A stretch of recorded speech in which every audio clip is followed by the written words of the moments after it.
Ada cewek tuh. Kita tanya-tanya yuk. Oke.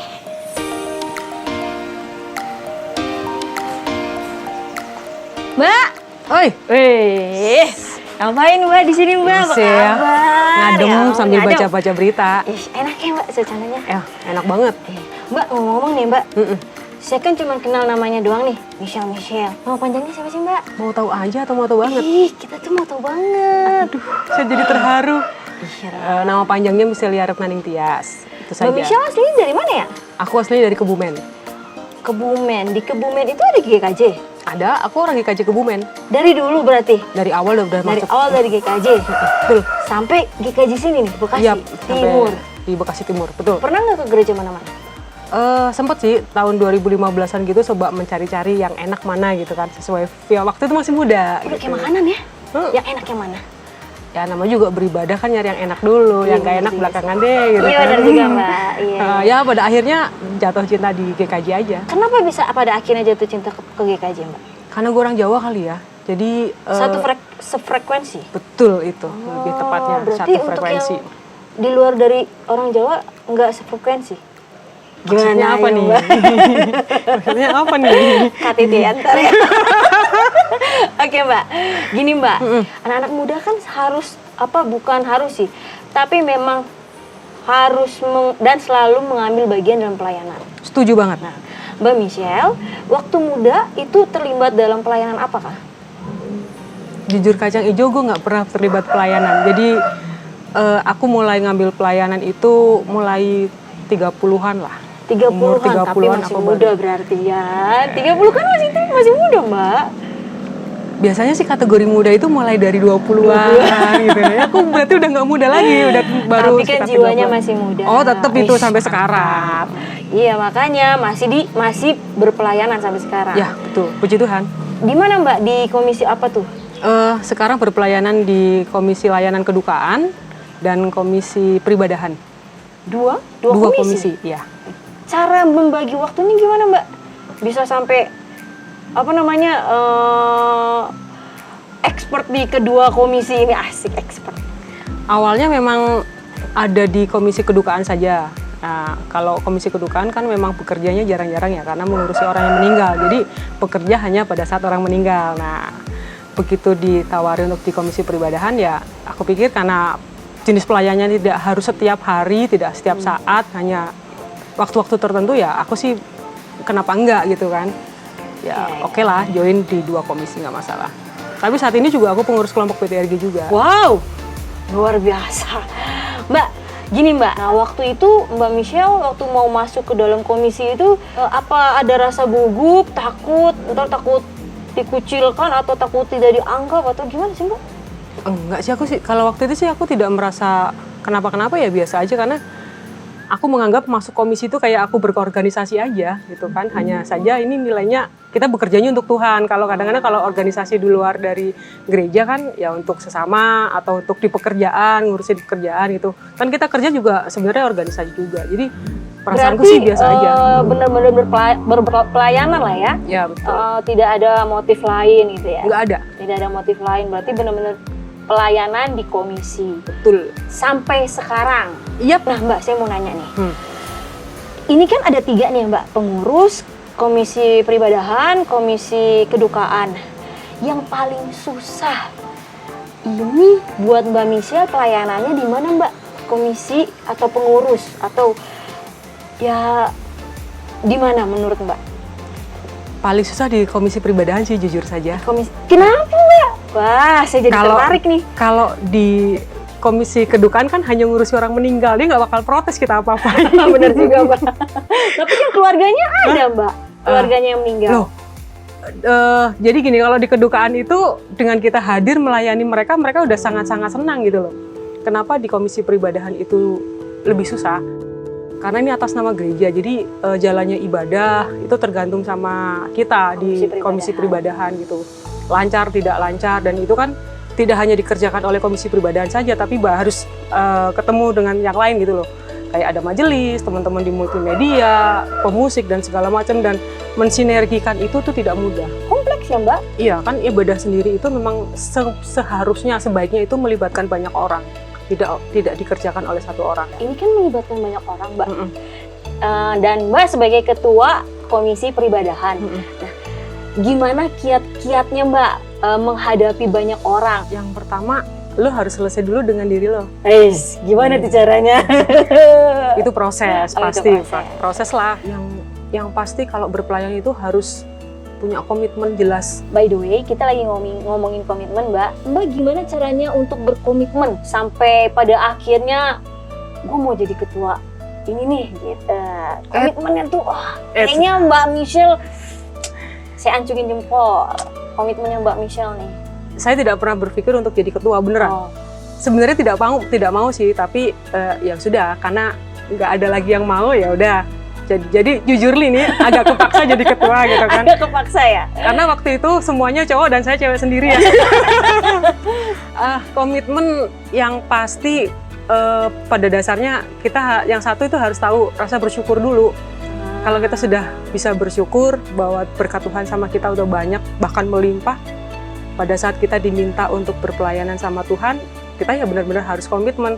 Jadi jangan setengah-setengah. Kalaupun setengah-setengah, Tuhan ngasih berkatnya ke kita kan nggak setengah-setengah. Iya benar, Mbak. Nah, Benar, komitmen di situ yang dibutuhkan ya untuk memegang komitmen itu ya kembali lagi Tuhan udah ngasih kita berkat berlimpah. Ya. Itu aja sih. Ada kalanya ya up and down itu pasti ada. Pastilah, namanya juga orang hidup, tetapi ya lagi-lagi balik. Nggak boleh nyerah. Nggak boleh nyerah. Benar, Mbak. Emang pernah Mbak ada masa-masanya Mbak up, ada masa-masanya Mbak down? Pasti pernah ada. Pernah ada. Di Ini pelayanan di pelayanan manapun. ya. Ya, apapun itu Boleh dong pasti Mbak ada. ceritain lah. Yang up-nya dulu deh. Yang up-nya dulu nih gimana nih? Up-nya itu saya tuh paling seneng. Dulu pertama-pertama di Pribadan itu kan jadi aser ya. Nah, jadi aser itu kan harus menyambut jemaat. Nah, supaya jemaat itu merasa nyaman kayak gini. Jadi kayak masuk ke dalam rumah, disambut dengan baik, kemudian kita sebagai tuan rumah itu memberikan yang terbaik kan, pasti tamunya enak kan, Iya. nyaman gitu kan. Benar. Jadi awalnya dari situ, kemudian mengikuti ibadah dia dengan nyaman. Aku ngerasa, semangat banget. Semangat Terus kemudian ibadahnya berjalan dengan lancar gitu. Meski memang sih ya harus diakui tidak selalu mulus, tapi yang bikin seneng juga kalau ibadahnya juga berjalan baik, sinergi kerjasamanya itu berjalan baik, itu juga bikin aku seneng juga. Tapi memang yang menyenangkan adalah pada saat melihat wajah-wajah jemaat yang keluar dari ibadah seperti itulah kurang lebih. Paling nggak senyumnya itu ya Mbak ya? Ya benar, Oke, benar. Nah Mbak itu kan tadi yang up-nya nih. Mm-mm. Sekarang yang down-nya. Pastinya banyak nih kayaknya. Ya kan? Beberapa ada. Beberapa. Jadi ya kadang-kadang kita sudah ngasih yang maksimal nih, bener-bener maksimal banget, tapi tetap kayaknya kurang baik gitu loh. Nah, Kurang baik di mana nih? Suka dikatain apa gitulah gitu kan. Dan itu kan kadang-kadang bikin, padahal ya Tuhan gue udah mati-matian gitu loh ngerjain semuanya gitu kan. Nggak setengah-setengah, aku nggak pernah mengerjakan itu setengah-setengah gitu, tapi bener-bener kalau bisa 100%, kalau bahkan punya 200% gitu kan. Kadang-kadang masih ada yang kurang aja gitu kan. Ya manusiawi sih. Tapi kan di balik semuanya itu Mbak Michelle tetap bersemangat di pelayanan. Sampai sekarang iya. Sampai sekarang ya. Dan semoga terus Luar sampai ke biasa, depannya. Mbak, suasananya enak ya? Banget. Gimana kalau kita jalan-jalan? Oh boleh, Oke. biar nggak bosen ya. Iya Siap, dong. oke. Tapi tetap ya sambil nanya-nanya. Oh boleh. Ayo Mbak. Selagi saya masih bisa menjawab, saya jawab. Siap.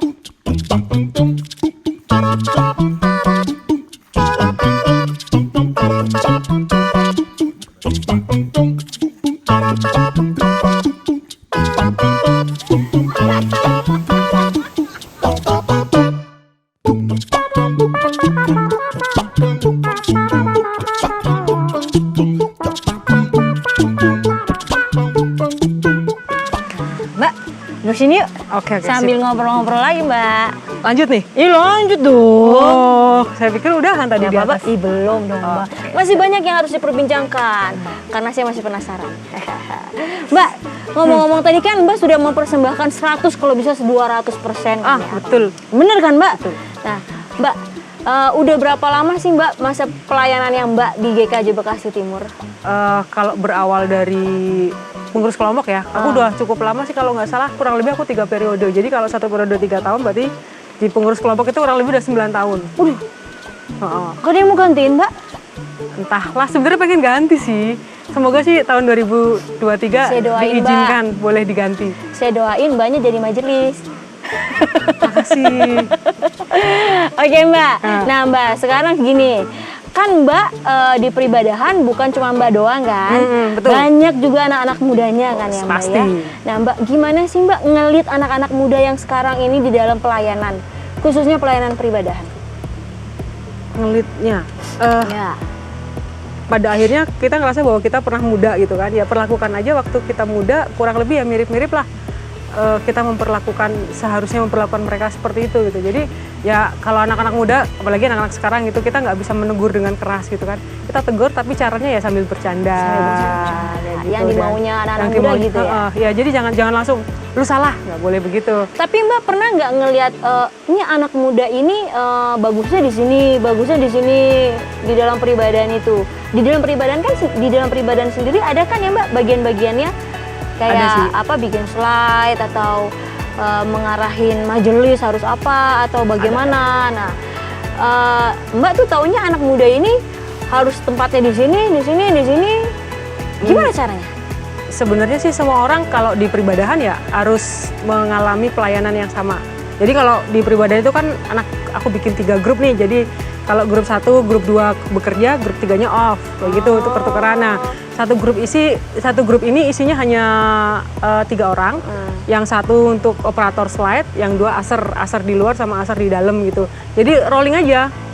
Mereka bisa jadi operator slide, bisa nanti minggu berikutnya jadi aser di dalam, bisa minggu berikutnya. Jadi tukar terus. Jadi mereka merasakan semua pelayanan. Jadi kita tidak boleh mengkotak-kotakan pelayanan. Pada akhirnya pelayanan itu memang tidak boleh dipilih-pilih lah. Semuanya pokoknya harus merasakan. Biar merasakan. Betul. Biar rata ya Mbak Benar, ya. benar. Dan biar mereka semuanya jadi ahli dalam semuanya, Setuju. baik user, aser, slide, ataupun yang lain-lainnya gitu. Betul, ya Mbak setuju. ya. Nah Mbak, di sini kan banyak pemuda. Dan kalau misalnya persiapan ibadah itu kan sampai malam-malam nih Mbak. Pernah nggak sih sampai ditelepon sama orang tuanya si pemuda sampai kok sampai malam banget sih Mbak gitu? Oh, Nggak bisa apa dicepetin gitu? selama ini sih pernah kejadian waktu itu. Cuman waktu itu pas memang awal-awal banget. Jadi mungkin orang tua, aku juga waktu itu lupa nggak ngasih tahu orang tuanya bahwa biasanya kalau persiapan sampai malam. Sekali doang sih memang ditelepon, Mbak kok belum selesai ya, kok sampai malam banget gitu kan. Nah salahku adalah memang tidak memberitahukan dia prosesnya seperti apa. Kan JR kita 2 kali ibadah, jam 6 sama jam 7. Nah yang bikin lama adalah waktu itu ternyata dia tugas jam 7. JR jam 7, memang. Tapi dia datangnya awal gitu. Dia datangnya dari awal, namanya mungkin dia bilangnya Mbak aku datang awal boleh nggak aku sekalian belajar gitu ya. Nah ternyatanya ada miss di situ, tapi sejauh ini sampai dengan sekarang nggak ada masalah sih.